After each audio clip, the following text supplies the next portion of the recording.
ಯಾಕೆ ಈ ಕಾರ್ಯಕ್ರಮನ ಆಯೋಜನೆ ಮಾಡಿದ್ರು ಅಂತ ಒಂದೆರಡು ಮಾತುಗಳಲ್ಲಿ ತಿಳಿಸ್ತೀನಿ. ಆತನು ಕೂಡ ಕಾರ್ಮಿಕರನ್ನ ಮಗ. ಪ್ರತಿಯೊಂದು ಹಂತದಲ್ಲೂ ಕಾರ್ಮಿಕರ ವಿಚಾರ ಆಗಲಿ, ಇಂದಿರಾನಗರ ಗ್ರಾಮಸ್ಥರ ವಿಚಾರ ಆಗಲಿ, ಯಾವುದೇ ವಿಚಾರಕ್ಕಾಗಿ ತನ್ನ ಧ್ವನಿನ ಪ್ರತಿಯೊಂದು ಕ್ಷಣದಲ್ಲೂ ಅವರ ಸಮಯನ, ಅವರ ಧ್ವನಿನ ಉಪಯೋಗಿಸ್ತಾರೆ. ಹಿಂಗೆ ಅವರು ಸಹಪಾಠಿಗಳೆಲ್ಲ ಕೂತ್ಕೊಂಡು ಚರ್ಚೆ ಮಾಡಬೇಕಾದ್ರೆ ಈ ಕಾರ್ಯಕ್ರಮ ಮಾಡಬೇಕು ಅಂತ ಚರ್ಚೆ ಮಾಡ್ತಾರೆ. 3 ದಿನದಲ್ಲಿ ಆಯೋಜನೆ ಆದಂಥ ಕಾರ್ಯಕ್ರಮ ಇದು.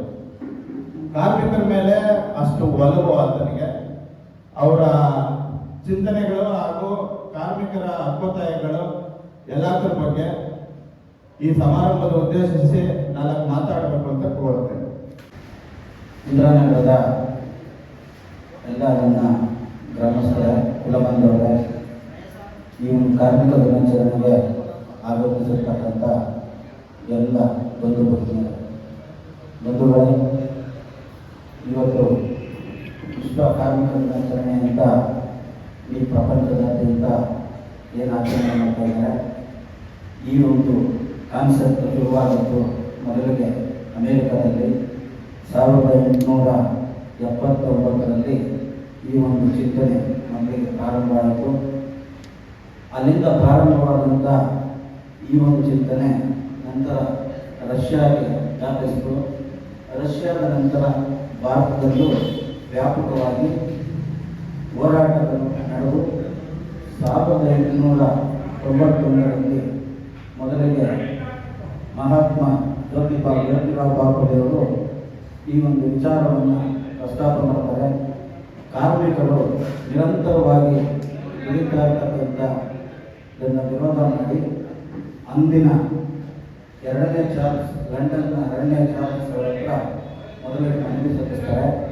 ಆದರೆ ಆ ಮನವಿಗೆ ಅಂದಿನ ಲಂಡನ್ 2ನೇ ಚಾರ್ಲ್ಸ್ ಯಾವುದೇ ಕಿಮ್ಮತ್ತು ಕೊಡೋದಿಲ್ಲ.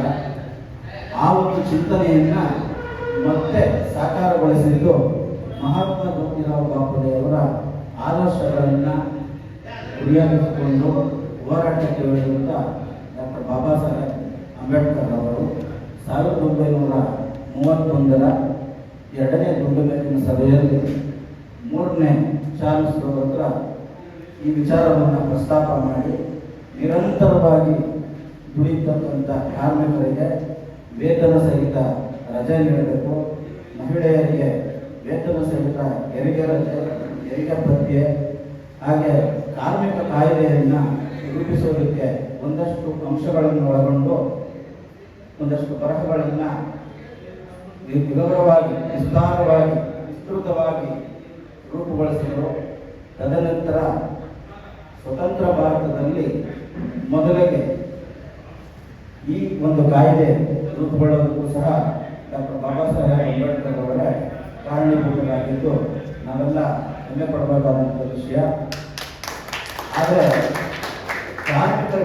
ಕಾರ್ಮಿಕರನ್ನು ತೀವ್ರ ಅಡಿಯಾಳಾಗಿಸಿಕೊಂಡು ಹಿಂದೆ ಎಲ್ಲ ದುಡಿಸ್ಕೊಳ್ತಿದ್ದಂಥ ಮಾಲೀಕರುಗಳಿಗೆ 1971ರಲ್ಲಿ ಮತ್ತು 72ನೇ ಇಸ್ವಿಯಲ್ಲಿ ಈ ಒಂದು ಕಾಯ್ದೆ ರೂಪುಗೊಳ್ಳೋದಕ್ಕೆ ಅಂದರೆ ಅಂಕಿತಗೊಂಡು ಶಾಸನವನ್ನು ಅಂಕಿತಗೊಂಡು ಕಾಯ್ದೆಯನ್ನು ರೂಪಿಸಿ ಈ ಒಂದು ಕಾಯ್ದೆ ಜನರ ಬದುಕಿನಲ್ಲಿ, ನಿತ್ಯದ ಬದುಕಿನಲ್ಲಿ, ದುಡಿಮೆಯಲ್ಲಿ ಎಲ್ಲರಿಗೂ ಸಹ ಅನುವಾಗುವಂಥ ರೀತಿ ಮಾಡದಂಥ ಕೀರ್ತಿ ಡಾಕ್ಟರ್ ಬಾಬಾ ಸಾಹೇಬ್ ಭೀಮರಾವ್ ಅಂಬೇಡ್ಕರ್ ಅವರು. ಈ ದೇಶದಲ್ಲಿ ಕಾರ್ಮಿಕರು 8ರಿಂದ 10 ಗಂಟೆ ಅಂದರೆ 2 ಗಂಟೆ ಹೆಚ್ಚುವರಿ ಕೆಲಸ ಅಂತ ಏನು ಪ್ರಸ್ತಾವನೆ ಮಾಡಿರ್ಬೇಕೋ ಅದನ್ನು 8 ಗಂಟೆಗೆ ಇಳಿಸಿ ಇವತ್ತು ನಾವು ನೀವೆಲ್ಲ ಸರ್ಕಾರಿ ಕೆಲಸ ಇರ್ಬೋದು, ಪ್ರೈವೇಟ್ ಕೆಲಸ ಇರ್ಬೋದು, ಕೂಲಿ ಕೆಲಸ ಇರ್ಬೋದು, ಯಾವುದೇ ಕೆಲಸ ಆದ್ರೂ ವಾರದಲ್ಲಿ 1 ದಿನ ರಜೆ ಕೊಡಬೇಕು ಅಂತಕ್ಕಂಥ ಕಾನ್ಸೆಪ್ಟನ್ನು ಮೊದಲಿಗೆ ತಂದಿದ್ದು ಬಾಬಾ ಸಾಹೇಬ್ ಅಂಬೇಡ್ಕರ್ ಅವರು.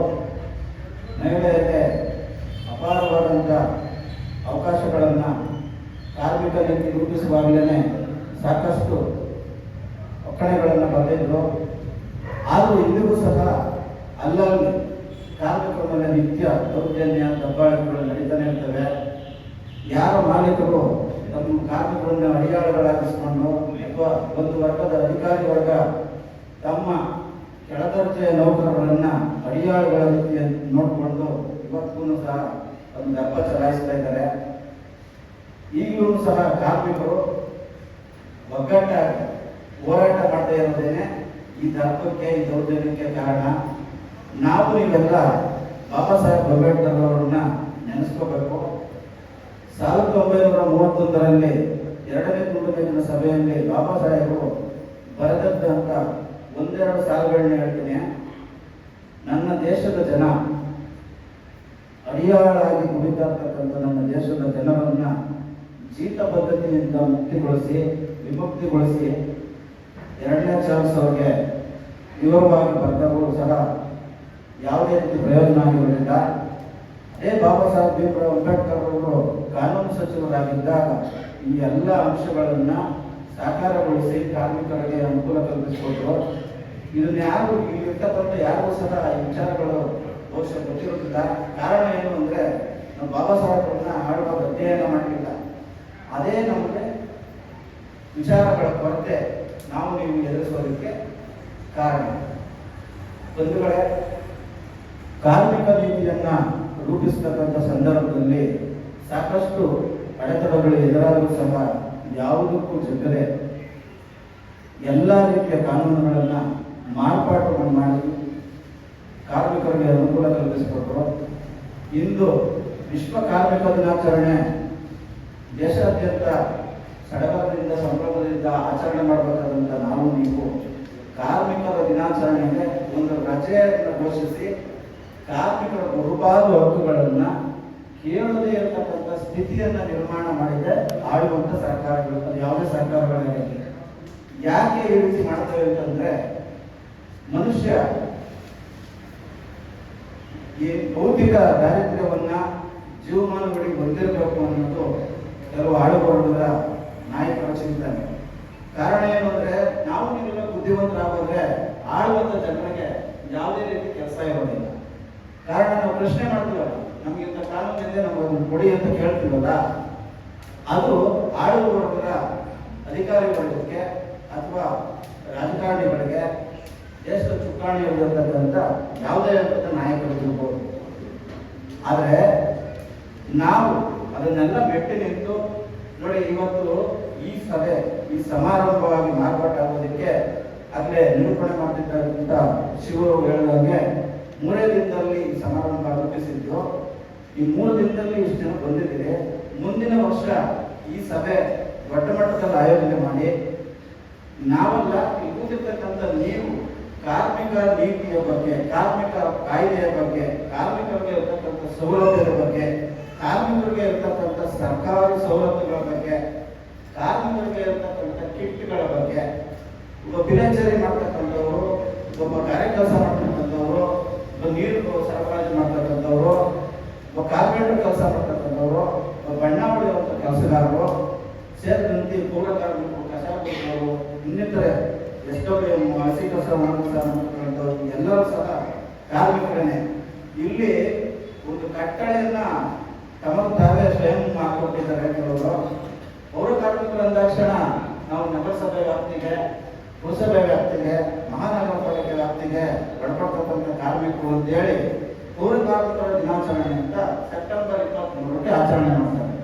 ಈ ಸೆಪ್ಟೆಂಬರ್ 23ಕ್ಕೆ ಪೌರ ಕಾರ್ಮಿಕರ ದಿನಾಚರಣೆ ಆಚರಣೆ ಮಾಡ್ತಕ್ಕಂಥದ್ದು ರಷ್ಯಾದವರು ಯಾವಾಗ ಈ ಕಾರ್ಮಿಕ ದಿನಾಚರಣೆಯನ್ನ ಅಮೆರಿಕನ್ನರಿಂದ ನಕಲು ಮಾಡೋ ಅಥವಾ ಪಾಲಿಸುವ ಯಾವುದೋ ಒಂದು ರೀತಿಯಲ್ಲಿ ಆಚರಣೆ ಮಾಡೋದಕ್ಕೆ ರಷ್ಯಾದವರು ಶುರು ಮಾಡಿದಾಗ ಅಮೆರಿಕನ್ನರು ಇಲ್ಲ ನಾವು ಮೇ 1ಕ್ಕೆ ಕಾರ್ಮಿಕ ದಿನಾಚರಣೆ ಆಚರಣೆ ಮಾಡೋದಿಲ್ಲ, ಅದು ಸೆಪ್ಟೆಂಬರ್ 23ಕ್ಕೆ ನಾವು ನಮ್ಮ ದೇಶದಲ್ಲಿ ಅಂದರೆ ಉತ್ತರ ಅಮೆರಿಕ ಮತ್ತು ದಕ್ಷಿಣ ಅಮೆರಿಕ ಸೇರಿದಂತೆ ಎಲ್ಲ ಕಡೆ ಆಚರಣೆ ಮಾಡ್ತೀವಿ ಅಂತ ಏನು ಅವತ್ತು ಘೋಷಣೆ ಮಾಡಿದ್ರು, ಅದನ್ನ ಕೆಲವರು ಇಲ್ಲಿ ಪಟ್ಟಭದ್ರರು ಅಂತಲೇ ಹೇಳ್ಬೇಕು, ಅವರು ಪೌರ ಕಾರ್ಮಿಕರ ದಿನಾಚರಣೆಯನ್ನು ಸಹ ಅದೇ ದಿನ ಆಚರಣೆ ಮಾಡೋದು ಶುರು ಮಾಡೋದು. ಅಂದ್ರೆ ಕಾರ್ಮಿಕ ದಿನಾಚರಣೆಯನ್ನ ಮೇ 1ರಂದು ಎಲ್ಲಾ ಕಾರ್ಮಿಕರು ಸೇರಿ ಆಚರಣೆ ಮಾಡಬಹುದಾಗಿತ್ತು. ಒಡೆದು ಆಳುವ ನೀತಿಯನ್ನ ಅನುಸರಿಸಿರುವ ಅಂದಿನ ಸರ್ಕಾರಗಳು. ಹಾಗಾಗಿ ಪೌರ ಕಾರ್ಮಿಕರನ್ನು ವಿಭಜಿಸಿ ನೀವು ಸೆಪ್ಟೆಂಬರ್ 23ಕ್ಕೆ ಮಾಡ್ಕೊಳ್ಳಿ ಎಂದು ನಂತರ ಒಂದೊಂದು ವಲಯದ ಕಾರ್ಮಿಕರಿಗೂ ಸಹ ಒಂದೊಂದು ದಿನವನ್ನ ನಿಗದಿಪಡಿಸಿ ಈ ಕಾರ್ಮಿಕರ ದಿನಾಚರಣೆಯ ಮಹತ್ವವನ್ನ ಸಂಪೂರ್ಣವಾಗಿ ನಾಶಪಡಿಸಲು ಅಂತ ನಾನು ಹೇಳಕ್ಕೆ ಬಯಸ್ತೇನೆ. ಕಾರಣ ಏನು ಅಂದರೆ, ಎಲ್ಲಿ ಜನ ಒಗ್ಗಟ್ಟಾಗಿ ಒಂದೇ ದನಿಯಲ್ಲಿ ಕೂಗೋಕ್ಕೆ ಶುರು ಮಾಡ್ತಾರೋ ಆಗ ಸರ್ಕಾರಗಳು ಸಹ ನಡುಗೋಕ್ಕೆ ಶುರು ಮಾಡ್ತವೆ. ಇದಕ್ಕೆ ಉದಾಹರಣೆ ಅಂತಂದ್ರೆ, ಅಂದಿನ ನಂಜುಂಡಪ್ಪ ಅವರು, ಇವತ್ತೇನು ನಂಜುಂಡಸ್ವಾಮಿ ಅವರು ರೈತ ಹೋರಾಟಗಾರರು, ರೈತ ಕುಣಿದರೆ ವಿಧಾನಸೌಧ ನಡುಗುವುದು ಅನ್ನೋದನ್ನ ಚಾಲ್ತಿಗೆ ತಂದಂತ ಮಹಾತ್ಮ ಅವರು ಆ ಒಂದು ರೈತ ಸಂಘವನ್ನ ವಿಭಜಿಸಿ 16 ಗಣ, ಅದರೊಳಗೆ 16 ಪಂಗಡಗಳನ್ನು ರೂಪಿಸಿ ರೈತ ಸಂಘಕ್ಕೆ ಮಾನ್ಯತೆಯನ್ನು ಮಾಡಿದ್ರು. ಅದೇ ರೀತಿ ದಲಿತ ಸಂಘಟನೆಗಳನ್ನ ನೂರಾರು ಸಂಘಗಳಾಗಿ ಒಡೆದು ಆ ವಾದ, ಈ ವಾದ, ಸಮತಾವಾದ, ಭೀಮವಾದ, ಮನುವಾದ, ಮಾನವತಾವಾದ, ಅಂಬೇಡ್ಕರ್ವಾದ ಅಂತ ಹೇಳಿ ದಲಿತ ಸಂಘಟನೆಗಳ ಒಗ್ಗಟ್ಟನ್ನು ಚಿತ್ರಗೊಳಿಸೋದು. ಇದರಿಂದ ಒಗ್ಗಟ್ಟಾಗಿ ಸೇರ್ಬೇಕಾದಂಥ ಜನ ಅಲ್ಲಲ್ಲಿ ಗುಂಪುಗಳನ್ನು ಕಟ್ಟಿಕೊಂಡು ನನ್ನ ಗುಂಪಿಗೆ ನಾನೇ ನಾಯಕ, ಆ ಗುಂಪಿಗೆ ನೀನು ನಾಯಕ, ನೀನೊಬ್ಬ ರಾಜ್ಯಾಧ್ಯಕ್ಷ, ನಾನೊಬ್ಬ ರಾಜ್ಯಾಧ್ಯಕ್ಷ ಅಂತ ಎಲ್ಲರೂ ಸಹ ಅಧಿಕಾರದ ಆಸೆಗೋ ಅಥವಾ ನಾಯಕತ್ವದ ನಾವು ಪಡೆಯಬೇಕು ಅನ್ನೋ ಹುಚ್ಚು ಅಂಬಲಕ್ಕೂ ಬಿದ್ದು ಎಲ್ಲ ಹೋರಾಟಗಳನ್ನ ಮಣ್ಣುಪಾಲು ಮಾಡೋದಕ್ಕೆ ಸಹಕಾರ ಮಾಡಿದ್ರು. ಬಾಬಾ ಸಾಹೇಬ್ ಅಂಬೇಡ್ಕರ್ ಅವರು 83 ಕಾನೂನಿನ ಕಾರ್ಮಿಕ ನೀತಿಯ 83 ಕಾನೂನುಗಳನ್ನು ರೂಪಿಸಲು ಮಾನ್ಯತೆ ಪಡೆದಿದ್ದು 27 ಕಾನೂನುಗಳು ಮಾತ್ರ ಕಾಯ್ದೆಯಾಗಿ ರೂಪುಗೊಂಡಿತ್ತು. ಆ 27 ಕಾಯ್ದೆಗಳು ಸಹ ಕಾನೂನಾಗಿ ರೂಪುಗೊಂಡರೂ ಸಹ ಇವತ್ತಿಗೂ ಸಹ ಕಾರ್ಮಿಕರು ಅಲ್ಲಲ್ಲಿ ದೌರ್ಜನ್ಯಗಳನ್ನು ಅನುಭವಿಸ್ತಾ ಇದ್ದಾರೆ.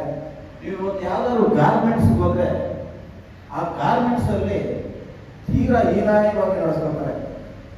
ಅದೇ ರೀತಿ ಯಾವ್ದಾದ್ರು ಇಂಡಸ್ಟ್ರಿಯಲ್ ಏರಿಯಾದಲ್ಲಿ, ಉದಾಹರಣೆಗೆ ಆರೋಳ್ಳಿ ಇಂಡಸ್ಟ್ರಿಯಲ್ ಏರಿಯಾದಲ್ಲಿ ಇರ್ತಕ್ಕಂಥ ಬಿಸ್ಕೆಟ್ ಫ್ಯಾಕ್ಟ್ರಿ, ಆ ಬಿಸ್ಕೆಟ್ ಫ್ಯಾಕ್ಟ್ರಿಗೆ ರೆಸ್ಟ್ ಅನ್ನೋದೇ ಇಲ್ಲ. ಮೈಕ್ರೋ ಪ್ಲಾಸ್ಟಿಕ್ ಫ್ಯಾಕ್ಟ್ರಿಗೆ ರೆಸ್ಟ್ ಅನ್ನೋದೇ ಇಲ್ಲ. 24 ಗಂಟೆ ನಿರಂತರವಾಗಿ ಅಲ್ಲಿನ ಯಂತ್ರಗಳು ಚಾಲ್ತಿಯಲ್ಲಿರಬೇಕು. ಅದಕ್ಕಾಗಿ ಒಬ್ಬ ಕಾರ್ಮಿಕನನ್ನ 2 ಗಂಟೆ ಅವಧಿ ಹೆಚ್ಚುವರಿ ದುಡಿಮೆ ಮಾಡಿಸಿಕೊಂಡು 8 ಗಂಟೆ ಅವಧಿಯ ಸಂಬಳವನ್ನು ಮಾತ್ರನೇ ಪಾವತಿಸ್ತಿದ್ದಾರೆ. ಅದ್ರ ಬಗ್ಗೆ ಈಗಾಗಲೇ ಕೆಲವು ಧ್ವನಿಯೂ ಎತ್ತಿದ್ದಾರೆ. ಎಚ್ಚೆತ್ತುಕೊಂಡಂತ ಕೆಲವು ಫ್ಯಾಕ್ಟರಿ ಮಾಲೀಕರು ಯಾರು ಹೋರಾಟ ಮಾಡ್ತಾರೋ ಅವ್ರನ್ನ ಕರೆದು ಸೆಟಲ್ಮೆಂಟ್ ಮಾಡುವಂತ ಚಾಳಿಯನ್ನ ಮುಂದುವರಿಸ್ಕೊಂಡು ಬರ್ತಿದ್ದಾರೆ. ಇಲ್ಲಿ ನಲುಗ್ತಿರೋದು ನಾಯಕರಲ್ಲ, ಬರುತ್ತಿರೋದು ನಾಯಕರಲ್ಲ, ಸೊರಗ್ತಿರೋದು ನಾಯಕರಲ್ಲ. ಎಲ್ಲ ರೀತಿಯ ಕಷ್ಟಗಳಿಗೂ ತುತ್ತಾಗ್ತಾ ಇರೋದು, ತುಳಿಯಾಗ್ತಾ ಇರೋದು, ದೌರ್ಜನ್ಯಕ್ಕೊಳಪಡ್ತಿರೋದು ಕಾರ್ಮಿಕರು ಮಾತ್ರ. ಆ ಕಾರ್ಮಿಕರು ಇವತ್ತು ಸಹ ಎಚ್ಚೆತ್ತುಕೊಳ್ಳದೆ ಇನ್ನೂ ಇದೇ ರೀತಿ ವಲಯಗಳಾಗೋ ಗುಂಪುಗಳಾಗೋ ವಿಂಗಡಣೆ ಆಯ್ತಾನೆ ಇದ್ರೆ ಆ ಕಾರ್ಮಿಕ ನೀತಿಗೂ ಬೆಲೆ ಇರೋದಿಲ್ಲ. ಕಾರ್ಮಿಕ ದಿನಾಚರಣೆಗೂ ನಾವು ಆಚರಣೆ ಇವತ್ತು ಮಾಡ್ತಾ ಇರ್ಬೋದು, ಮುಂದಿನ ದಿನ ಈ ಒಂದು ಸಮಾರಂಭ ದೊಡ್ಡ ಮಟ್ಟದಲ್ಲೂ ಆಯೋಜನೆ ಆಗ್ಬೋದು. ಆದರೆ ನಮಗೂ ನಿಮಗೂ ಮಹತ್ವ ಅಂದರೆ ಕಾರ್ಮಿಕ ಕಾಯ್ದೆಯ ಮಹತ್ವ ತಿಳಿದೆ. ಇಂಥ 100 ಸಮಾರಂಭ ಸಭೆ ಏನು ಆಯೋಜನೆ ಮಾಡೋದನ್ನು ವ್ಯರ್ಥ ಅಂತ ಭಾವಿಸ್ತೀನಿ ನಾವು ನಮಗೆ ಕೊಟ್ಟಿರ್ತಕ್ಕಂಥ ಸಂವಿಧಾನಬದ್ಧ ಹಕ್ಕುಗಳನ್ನು ಪಡ್ಕೊಳ್ಳೋದಕ್ಕೆ ಯಾವತ್ತೂ ಹಿಂಜರಿಬಾರ್ದು. ಅಯ್ಯೋ ಇವತ್ತು ಅವ್ರ ಜೊತೆ ಹೋದ್ರೆ ನಾಳೆ ನಮ್ಗೆ ಏನೋ ಆಗೋಗ್ತದೆ ಅನ್ನುವಂಥ ಮನಸ್ಥಿತಿಯನ್ನ ಬಂದಿರ್ತಕ್ಕಂಥ ಕಾರ್ಮಿಕರು ಮೊದಲು ಕೊಡಬೇಕು. ನಾವೇನೋ ನಾಳೆ ಗುರಿ ಹಾಕ್ಬಿಡ್ತೀವಿ, ನಮ್ಮ ಕೆಲಸದಿಂದ ಕಿತ್ತಾಕ್ಬಿಡ್ತಾರೆ. ಯಾರ ಅಪ್ಪನ ಮನೆಗೆ ಹೋಗ್ತಾರೆ, ಅವ್ರ ಅಪ್ಪನ ಮನೆ ಸೊತ್ತು ನಿಮ್ಮ ಕೆಲಸ. ಒಂದು ಸಾರಿ ಕೆಲಸ ತಗೊಂಡ ಮೇಲೆ ಕೇವಲ 1 ತಿಂಗಳು ಅಟೆಂಡೆನ್ಸ್ ಅಂದ್ರೆ 1 ತಿಂಗಳು ಹಾಜರಾತಿ ಇದ್ರೆ ಅವನನ್ನು ತೆಗಿಬಾರ್ದು ಅಂತಾನೆ ಈ ಕಾರ್ಮಿಕ ಕಾಯ್ದೆಯ ಕಲಂ 61 ಮತ್ತೆ 62, 63ರಲ್ಲಿ ಸ್ಪಷ್ಟವಾಗಿ ನಮೂದಿಸ್ತಾರೆ. ಆದರೆ ಯಾವ ಕಾನೂನಾಗಿ ಮಾರ್ಪಾಟಾಗೋದಕ್ಕೆ ಈ ದೇಶದ ಆಳುವ ಸರ್ಕಾರಗಳು ಬಿಡಲಿಲ್ಲ. ಅದು ಕಾನೂನೇ. ಒಂದು ಸಾರಿ ರಾಷ್ಟ್ರಪತಿ ಅಂಕಿತ ಹಾಕಿದ ಮೇಲೆ ಕಾನೂನೇ. ಹಾಗಾಗಿ ಯಾರು ಸಹ ಎದುರುವಂತ ಮನಸ್ಥಿತಿಗೆ ಜಾರಬಾರದು. ನಾನು ಮತ್ತೆ ಒತ್ತಿ ಒತ್ತಿ ಹೇಳ್ತೇನೆ, ನಿಮ್ಮಲ್ಲಿರ್ತಕ್ಕಂಥ ಒಗ್ಗಟ್ಟನ್ನು ಹೊಡೆಯೋದಕ್ಕೆ ನಾಳೆಯಿಂದ ಯಾರು ಶುರು ಮಾಡಿದ್ರು ಸಹ ಎಲ್ಲ ಈಗ ಇಲ್ಲಿ ಬಂದಿರ್ತಕ್ಕಂಥ ಪೌರಕಾರ್ಮಿಕರು ನಾಳೆ ಪಾಠಕರು ತೊಂದರೆ ಆಯಿತು, ನಮಗೂ ಸಂಬಂಧ ಆಯಿತು ಅಂತ ಕೂಡಬಾರ್ದು. ಇಲ್ಲಿರ್ತಕ್ಕಂಥ ಸಮುದಾಯದ ಬಂಧುಗಳು ಯಾರೇ ಕೆಲಸ ಮಾಡೋದು ನಮಗೆ ಯಾರೋ ಏನೋ ದೌರ್ಜನ್ಯ ಮಾಡಿಬಿಟ್ರೆ ನಾಲ್ಕು ಬರಲ್ಲ ಅಂತ ಹೇಳ್ಬಾರ್ದು. ಒಬ್ಬ ಪೇಂಟ್ರಿಗೆ ಅನ್ಯಾಯ ಆದರೆ ಎಲ್ಲರೂ ಖಂಡಿಸ್ಬೇಕು, ಒಬ್ಬ ಕಾರ್ಪೆಂಟ್ರಿಗೆ ಅನ್ಯಾಯ ಆದರೂ ಎಲ್ಲರೂ ಖಂಡಿಸ್ಬೇಕು. ಈ ಗಾಳಿ ಕೆಲಸ ಮಾಡ್ತಾ ಬಿಲ್ಡಿಂಗ್ಗಳ ಮೇಲಿಂದ ಬಿದ್ದು ಕೈಕಾಲು ಮುಟ್ಕೊಂಡಿರ್ತಕ್ಕಂಥವ್ರು, ಮರಣ ಹೊಂದಿರ್ತಕ್ಕಂಥವ್ರ ಸಂಖ್ಯೆ ರಾಜ್ಯದಲ್ಲಿ ಕಳೆದ ಒಂದು 10 ವರ್ಷದ ಅಂಕಿಅಂಶಗಳನ್ನ ಬೇಕಾದ್ರೆ ಇವತ್ತು ಏನು ಎಲ್ಲ ಗೂಗಲ್ ಒಳಗೆ ಎಲ್ಲ ಬರುತ್ತೆ, ತೆಗೆದು ನೋಡಿ. ಬೆಳಗಿನ ಜಾವ 5 ಗಂಟೆಗೆ ಎದ್ದು ಕಸ ಗುಡಿಸೋದಂತ ಪೌರ ಕಾರ್ಮಿಕರ ಮೇಲೆ ಇರ್ತಕ್ಕಂಥ ಹೆಣ್ಮಕ್ಳಿಗೆ ಅದು ಹೇಳ್ತೀನಿ ನಾನು, ಪೌರ ಕಾರ್ಮಿಕರ ಮೇಲೆ ನಡೆದಿರ್ತಕ್ಕಂಥ ಅತ್ಯಾಚಾರಗಳ ಬಗ್ಗೆ ನಿಮ್ಗೆ ಯಾರು ಗೊತ್ತಿದೆಯಾ? ಆ ಅಂಕಿಅಂಶಗಳನ್ನು ಸರಿ ಮಾಡಿ. ಪೌರ ಕಾರ್ಮಿಕರ ಮರಣ ಪ್ರಮಾಣ, ಸರಾಸರಿ ಆಯಸ್ಸು ಕುಸಿತ ಕಾಣ್ತಿರೋದಕ್ಕೆ ಏನು ಅನ್ನೋದನ್ನು ತಿಳ್ಕೊಳ್ಳಿ. ಇವೆಲ್ಲದಕ್ಕೂ ಈ ಕಾರ್ಮಿಕ ಕಾಯ್ದೆಯಲ್ಲಿ ಎಲ್ಲದಕ್ಕೂ ಸಹ ಮದ್ದು ಹಾಕಿದ್ದಾರೆ ಬಾಬಾ ಸಾಹೇಬರು. ಆ ಮದ್ದನ್ನ ನಾವು ತಗೊಳ್ಳೋದಕ್ಕೆ ಸಿದ್ಧರಿಲ್ಲ. ಯಾಕಂದ್ರೆ ಇದ್ದು ಗಿಡ ಮದ್ದಲ್ಲ ಅಂತ ನಮ್ಮ ಗಾದೆ ಇದೆ. ಈ ಗಾದೆ ಅನ್ವಯ ನಾವು ನೀವೆಲ್ಲ ನಡ್ಕೋತಾ ಇದ್ದೀವಿ. ನಮಗೆ ನಮ್ಮ ಮನೆ ಅಕ್ಕಪಕ್ಕ ಇರ್ತಕ್ಕಂಥ ಯಾರಾದ್ರೂ ನೋಡಿ ಇದು ಮಾಡೋದು ನಿಮ್ಗೆ ಒಳ್ಳೇದಾಗ್ತದೆ ಅಂತ ಕೇಳೋದು. ಕಾರಣ ಏನಂದ್ರೆ ಅವನನ್ನು ಹುಚ್ಚ ಹೊರಡ್ಕೊತಾನೆ, ನಡೆಯಪ್ಪ ನಮ್ಮ ನೋಡುವ ಸಾಹೇಬರು ಕೇಳಬ ಅಂತಾರೆ.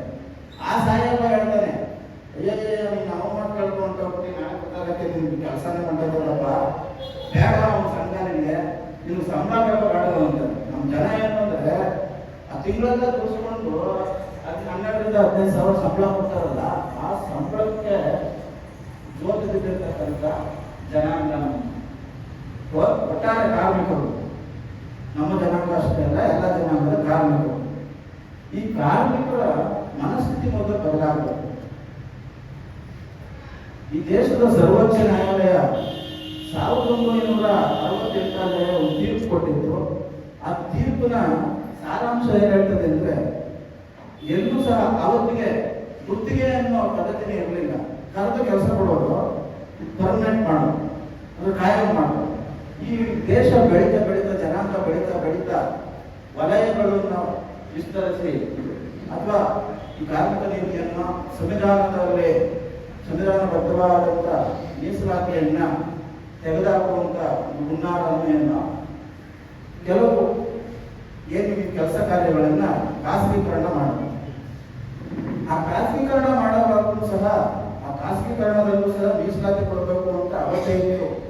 ಅದನ್ನ ಎಲ್ಲೂ ಸಹ ಯಾರು ಹೇಳಲಿಲ್ಲ, ನಾವು ಕೇಳೋದಕ್ಕೂ ಹೋಗಲಿಲ್ಲ.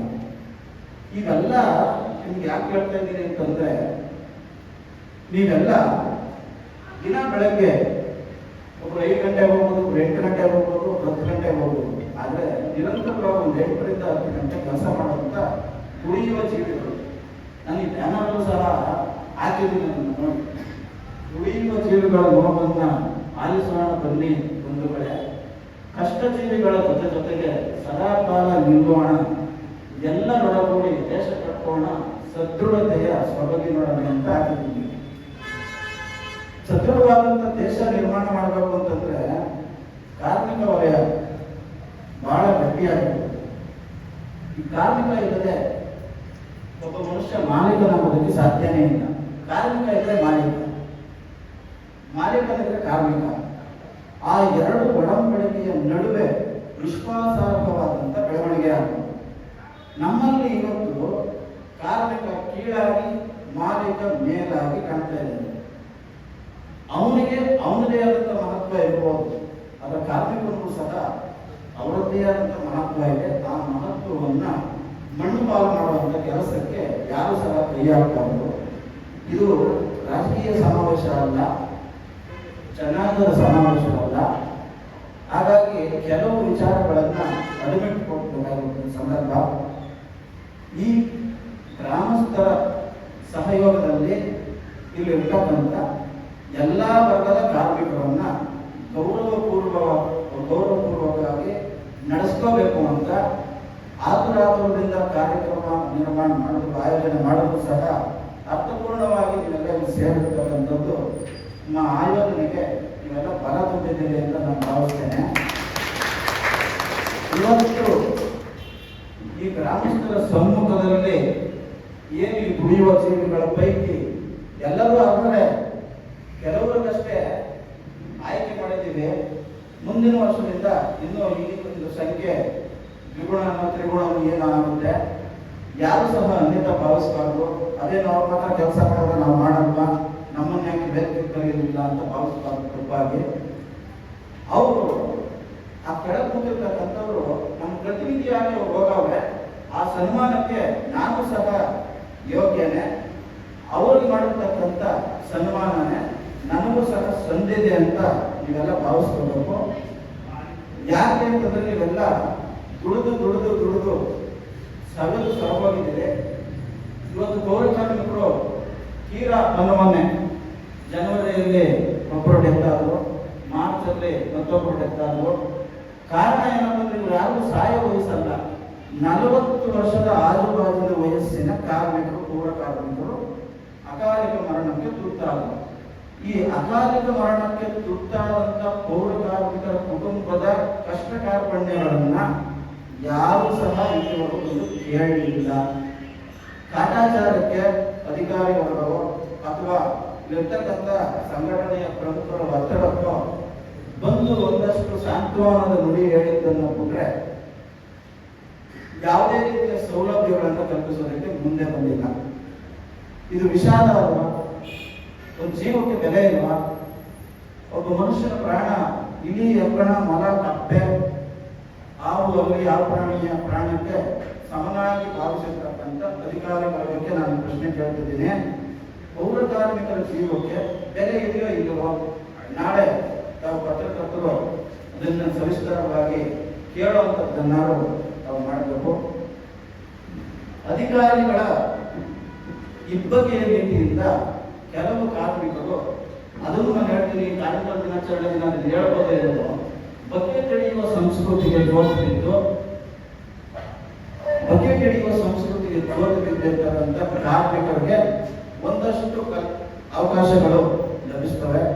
ಅದು ರಜೆ ಇರ್ಬೋದು, ವೇತನದಲ್ಲಿ ತಾರತಮ್ಯ ಮತ್ತು ಇನ್ನೊಂದು ಏನೋ ಇರ್ಬೋದು, ಅಥವಾ ಇಂಡೈರೆಕ್ಟ್ ಆಗಿ ಬರ್ತಕ್ಕಂಥ ಒಂದಷ್ಟು ಸಂಪನ್ಮೂಲ ಇರಬಹುದು. ಈ ಸಂಪನ್ಮೂಲಕ್ಕೋ ಅಥವಾ ರಜೆಗೋ ಕೆಲಸ ಕಡಿಮೆ ಮಾಡಲಿ ಅಂತ ಭಾವನೆಯನ್ನು ಇಟ್ಟುಕೊಂಡು ಯಾರು ಸಹ ಒಂದು ವರ್ಗವನ್ನ ಯಾರಿಗೋ ಬಕೆಟ್ ಹಿಡಿಯುವಂಥ ಕೆಲಸವನ್ನ ಮಾಡಬಾರ್ದು. ನಾವು ಸಹ ಕಾರ್ಮಿಕರು ಸಹ, ನಾನು ಸಹ ಪೌರ ಕಾರ್ಮಿಕರ ಮಗನೇ. ನಮ್ಮ ತಾಯಿಯೂ ಸಹ ಅಕಾಲಿಕ ಮರಣಕ್ಕೆ ತುತ್ತಾದ ಕೆಲಸದಲ್ಲಿ ಇರತಕ್ಕಂಥ ಸಂದರ್ಭದಲ್ಲಿ ಮೌತ್ ಕ್ಯಾನ್ಸರ್ಗೆ ಒಳಗಾದರು. ಈ ಮೌತ್ ಕ್ಯಾನ್ಸರ್ ಅನ್ನೋದು ಪೌರ ಕಾರ್ಮಿಕರಿಗೂ ಅವಿನಾಭಾವ ಸಂಬಂಧ. ಕಾರಣ ಏನು ಅಂದ್ರೆ ಎಲ್ಲರಿಗೂ ಬೇಡವಾದದ್ದನ್ನ ಬಾಚಿದರಷ್ಟೇ ನಮಗೆ ಬೇಕಾದ್ದು ಸಿಗುತ್ತದೆ ಅನ್ನುವಂಥ ಮನಸ್ಥಿತಿ ಪೌರ ಕಾರ್ಮಿಕರು. ಬೇಡವಾದ ಮಲವನ್ನ ವಿಸರ್ಜಿಸುವಂತ ಮನುಷ್ಯನ ಮಲವನ್ನ ಬಾಚಿ ತನ್ನ ಮಕ್ಕಳ ಭವಿಷ್ಯವನ್ನು ರೂಪಿಸತಕ್ಕಂಥ ಜಗತ್ತಿನ ಏಕೈಕ ಜೀವಿ ಪೌರ ಕಾರ್ಮಿಕ. ಎಲ್ಲರೂ ಬೇಡವಾದದ್ದನ್ನು ಬಾಚಿ ತಮಗೆ ಬೇಕಾದ್ದನ್ನ ಪಡೆದುಕೊಳ್ಳುವಂತ, ಆದರೆ ಆ ಮಲಮೂತ್ರಗಳು ಅದರಿಂದ ಬರ್ತಕ್ಕಂಥ ದುರ್ವಾಸನೆ ಇರ್ಬೋದು, ಅಥವಾ ಅದರಿಂದ ಉಂಟಾಗ್ತಕ್ಕಂಥ ಯಾವುದೇ ಸಣ್ಣ ಪುಟ್ಟ ಅಥವಾ ದೊಡ್ಡ ಮಟ್ಟದ ರೋಗ ರುಜಿನಗಳಿರ್ಬೋದು, ಇವೆಲ್ಲದಕ್ಕೂ ತುತ್ತಾಗಿ ಇವತ್ತು ಇಲ್ಲಿರ್ತಕ್ಕಂಥ ಯಾವುದೇ ಪೌರ ಕಾರ್ಮಿಕರ ಶ್ವಾಸಕೋಶಗಳನ್ನ ಬೇಕಾದ್ರೆ ನೀವು ಪರೀಕ್ಷೆ ಮಾಡಿಸಿದ್ರೆ 40% ಹಾಳಾಗೋಗಿರ್ತದೆ. ಶ್ವಾಸಕೋಶದ ಸೋಂಕಿಗೆ ತುತ್ತಾಗ್ತಕ್ಕಂಥ ಪೌರ ಕಾರ್ಮಿಕರ ಸರಾಸರಿ ಆಯಸ್ಸು ಇವತ್ತು 41 ನಿಂತಿದೆ. ಇದರ ಬಗ್ಗೆ ಹಿಂದೆ ಸಹ ಬರೆದಿದ್ದೆ, ಈಗೂ ಸಹ ಹೇಳ್ತಿದ್ದೀನಿ. ಪೌರ ಕಾರ್ಮಿಕರು ಬಹಳ ಗಟ್ಟಿತನದ ಮನಸ್ಸನ್ನು ಮಾಡಿ ಅಗತ್ಯ ಸಲಕರಣೆಗಳನ್ನು ಪಡ್ಕೊಂಡೇನೆ ನಿಮ್ಮ ಕೆಲಸ ಕಾರ್ಯ ಆರಂಭ ಮಾಡಬೇಕು. ಕೆಲಸ ಮಾಡ್ತಕ್ಕಂಥವ್ರು ಇದೇನು ಬರ್ತಲ್ಲ, ಸಿಮೆಂಟ್ ಧೂಳಿದೆಯಲ್ಲ, ಆ ಸಿಮೆಂಟ್ ಧೂಳು ಒಬ್ಬ ಮನುಷ್ಯನ ದೇಹಕ್ಕೆ ಪ್ರತಿದಿನ ಕೇವಲ 0.2 ಅಂದರೆ 0.2% ನಮ್ಮ ದೇಹದ ಒಳಕ್ಕೆ ಹೋದರೂ ಸಹ ಅಪಾರ ಪ್ರಮಾಣದ ಹಾನಿ ಉಂಟಾಯ್ತದೆ. ಅದು ಯಕೃತ್ತಿನ ಸಮಸ್ಯೆ ಇರ್ಬೋದು, ಕಿಡ್ನಿ ವೈಫಲ್ಯ ಅನುಭವಿಸೋದಿರ್ಬೋದು. ಹಾಗೆ ಇವರಿಗೆ ಯಾವುದೇ ರೀತಿ ಭದ್ರತೆಗಳಿರೋದಿಲ್ಲ.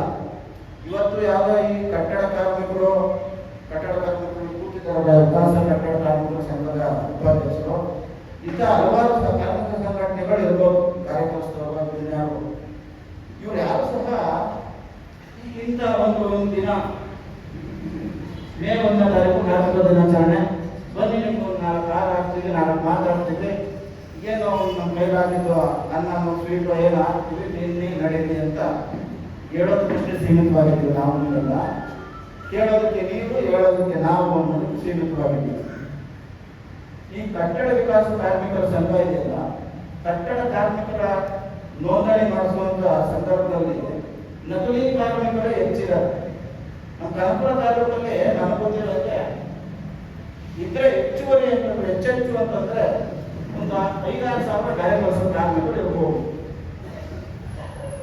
ಬೇಕಾದ್ರೆ ನೀವು ಕಾರ್ಮಿಕ ಇಲಾಖೆ ಹೋಗಿ ನಾಳೆ ಬೇರೆ ಮಾಹಿತಿ ತೆಗೆದು ನೋಡಿ, 20,000 ರೂಪಾಯಿ ಹೆಚ್ಚಿರ್ತಾರೆ. ಸಮಯ ನಾವು ಗಾರೆ ಕೆಲಸ ಮಾಡ್ತೀವಿ, ಸಮಯ ನಾವು ಬಣ್ಣ ಹೊಡಿತೀವಿ, ನಾವು ಕಾರ್ಪೊರೇಟ್ರು, ಸಮಯ ನಾವು ಬೆಳಿಗ್ಗೆ ಕೆಲಸ ಮಾಡ್ತೀವಿ, ಪಾತ್ರ ಇರೋದು, ಏನಾದರೂ ಒಂದು ನೆಪ ಹೇಳ್ಕೊಂಡು ಆದಷ್ಟು ಶ್ರೀಮಂತರ ಕಾರ್ಡ್ಗಳು ಮಾಡಿಸ್ಕೊಂಡಿದ್ದಾರೆ. ಸವಲತ್ತುಗಳನ್ನು ಪಡೆಯೋದಕ್ಕೆ ತಮ್ಮ ಮಕ್ಕಳ ವಿದ್ಯಾಭ್ಯಾಸಕ್ಕೆ ನೆರವುಂಟಾಗಿ ಆ ನೆರವು ಸಿಗುತ್ತೆ ಅಂತ ಅರ್ಹ ಫಲಾನುಭವಿಗಳಿಗೆ ಅಗತ್ಯವಾದಂಥ ಸೌಲಭ್ಯಗಳು ತಲುಪ್ತಿಲ್ಲ. ಆ ತಲುಪ್ತಿರೋದಕ್ಕೆ ಕಾರಣ ಏನು ಅಂದರೆ ನಮ್ಮಲ್ಲಿರ್ತಕ್ಕಂಥ ಜಾಗೃತಿ ಕೊರತೆ, ನಮ್ಮಲ್ಲಿರ್ತಕ್ಕಂಥ ಅಸಡ್ಡೆಯ ಮನೋಭಾವ, ಇವೆಲ್ಲವನ್ನ ಉಳ್ಳವರು ಅಥವಾ ಬರೆದವರು ಬಂಡವಾಳ ಮಾಡಿಕೊಂಡು ನಮ್ಮ ಸೌಲಭ್ಯಗಳನ್ನ ಅವರು ಕಿತ್ತು ತಿಂತಿದ್ದಾರೆ. ಅದು ಅವ್ರ ತಪ್ಪಲ್ಲ, ಅವ್ರ ಬುದ್ಧಿವಂತಿಕೆ, ನಮ್ಮ ತಪ್ಪು ನಾವು ತಿಳ್ಕೊಳ್ಳದೆ ಇರೋದು. ಈ ಎಲ್ಲ ಆಯಾಮಗಳನ್ನು ಕೂಲಂಕುಷವಾಗಿ ಮನೆಗೆ ಹೋದ್ಮೇಲೆ ಇವನ್ನ ಯಾರೋ ಪಡ್ಕೊಂಡ ಹೋದ ಅನ್ನೋದಲ್ಲ, ಏನು ಹೇಳ್ತಾರೋ ಮುಂದೆ ಅಧ್ಯಕ್ಷ ಭಾಷಣ ಮಾಡುವಂಥವ್ರು ಇದ್ದಾರೆ, ಅವರು ಸಹ ಹೆಚ್ಚು ವಿಚಾರಗಳನ್ನು ತಿಳಿಸ್ಕೊಡ್ತಾರೆ. ಈ ಎಲ್ಲ ವಿಚಾರಗಳನ್ನು ಸೂಕ್ಷ್ಮವಾಗಿ ಆಲೋಚನೆ ಮಾಡಿ. ನಾನು ಆಗಲೇ ಹೇಳಿದೆ, 1931ರಿಂದ ಇಲ್ಲಿವರೆಗೂ ಯಾವ ರೀತಿ ಆದಿ ಸಹೋದರದಲ್ಲಿ ಈ ಕಾರ್ಮಿಕ ದಿನಾಚರಣೆಯ ಆಗುವವುಗಳನ್ನ ಒಂದ್ಸಾರಿ ನೆಲಕ್ಕೆ ಹಾಕೊಳ್ಳಿ. ಇವತ್ತು ಎಲ್ಲರ ಆಂಡ್ರಾಯ್ಡ್ ಮೊಬೈಲ್ ಇದೆ, ಗೂಗಲ್ ಇನ್ನೊಂದು ಸಿಗುತ್ತೆ. ಈ ಎಲ್ಲ ಅಂಕಿ ಅಂಶಗಳನ್ನ ಇರ್ತಕ್ಕಂಥ ಸೌಲಭ್ಯಗಳನ್ನ ಈ ನಾಳೆ ಯಾರು ಒಟ್ಟಿಗೆ ಪೌರ ಕಾರ್ಮಿಕರು ಮತ್ತೊಬ್ಬರು ಯಾರೋ ಬೇಡ, ಮತ್ತೊಬ್ಬರು ಏನು ಅಕಾಲಿಕ ಮಾಡೋದನ್ನ ನಾವೇನು ಮಾಡಲ್ಲ, 2 ದಿನ ಸ್ಟ್ರೈಕ್ ಮಾಡ್ತೀವಿ. 3ನೇ ದಿನಕ್ಕೆ ಈಗ ಯಾರೋ ಇಲ್ಲಿ ಸಂಬಂಧಪಟ್ಟ ಅಧಿಕಾರಿ ವರ್ಗ ಬರ್ತಾರೆ, ಅವ್ರು ಬಂದು ನಮ್ಗೆ ಹೇಳ್ತಾರೆ, ಇಲ್ಲ ನಾವೆಲ್ಲ ಮಾಡಿಸ್ಕೊಡ್ತಿರ್ತೀವಿ, ಹೇಳಿ ಅಧ್ಯಕ್ಷರೇ ಅಂತ ಅವ್ರು ಹೇಳ್ತಾರೆ. ಇರ್ತಕ್ಕಂಥ ಮುಖಂಡರು ಹೇಳ್ತಾರೆ. ಮುಖಂಡರು ಏನು ಮಾಡ್ತಾರೆ ಅಂದರೆ, ಕೆಲವು ಸಂದರ್ಭ ಇರಲಿ ಮುಲಾಜ್ ಒಳಗಾಗ್ಬೋದು, ಅಥವಾ ಯಾವುದೋ ಒಂದು ಒತ್ತಡಪ್ಪ, ಅಥವಾ ಅವ್ರು ಹೇಳ್ತಾ ಇರ್ತಕ್ಕಂಥ ವಿಚಾರ ನೈಜತೆಯಿಂದ ಕೂಡಿದೆ ಅಂತ ನಮ್ಮ ಮನಸ್ಸಿಗೆ ಅನ್ನಿಸುವಾಗ ನಾವು ಸುಮ್ಮನೆ ಹೋಗ್ತೀವಿ. 1 ತಿಂಗಳಾಗುತ್ತೆ, 2 ತಿಂಗಳಾಗುತ್ತೆ, ಸತ್ತಂತ ಕಾರ್ಮಿಕರ ಮನೆಗೆ ಯಾವ ಸೌಲಭ್ಯನೂ ಬರೋದಿಲ್ಲ.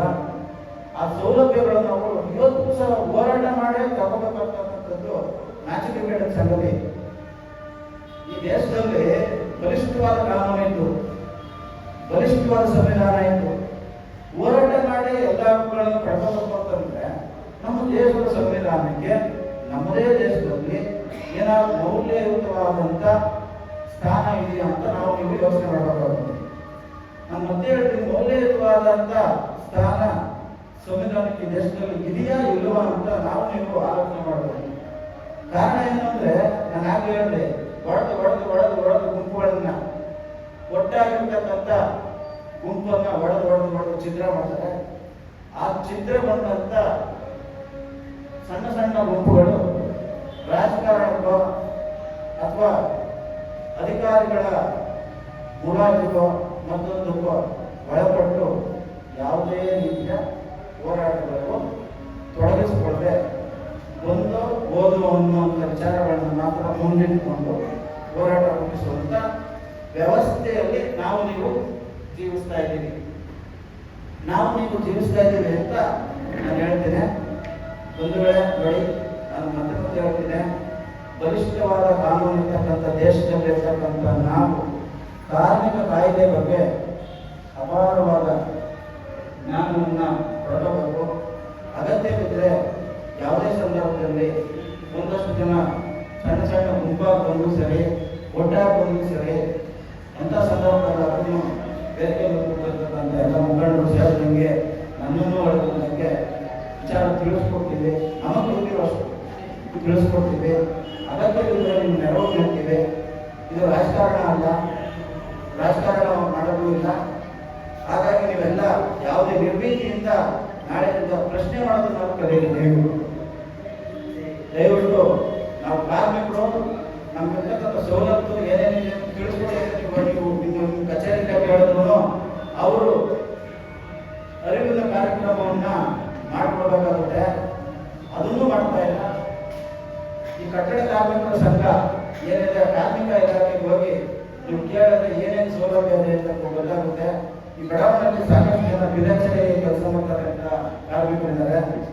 ಅವ್ರಿಗಂತೂ ಹೇಳ್ತಿರದ ಸಂಕಷ್ಟ, ಕೈಗಾಲು ಬೇನೆ ಅಂತ ಹಿಡಿದು ಚರ್ಮ ಕಾಯಿಲೆಗಳ ಮತ್ತೆ ಚರ್ಮ ಗಂಟು ರೋಗಕ್ಕೂ ಗುದ್ದಾಗ್ತಕ್ಕಂಥ ಸಂದರ್ಭ ವಿಧಾನಸಭೆ ಕಾರ್ಮಿಕರದು.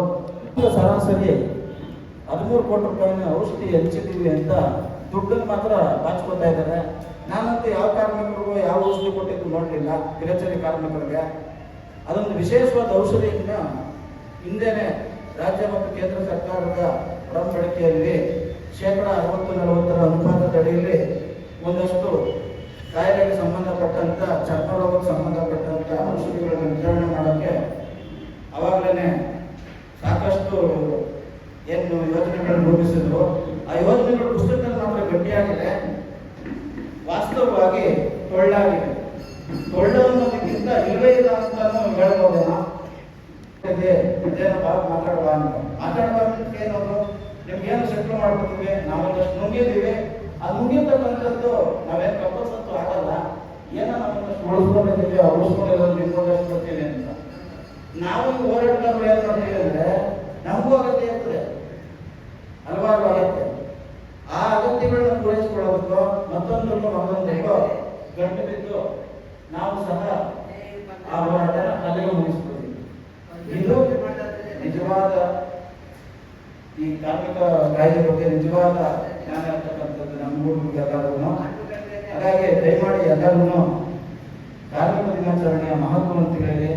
ಮುಂದೆ ತಿಳಿಸ್ಕೊಡ್ತಾರೆ ಅಧ್ಯಕ್ಷ ಭಾಷಣ ಮಾಡ್ತಕ್ಕಂಥ ಮುಖ್ಯ ಶಿಕ್ಷಕರು.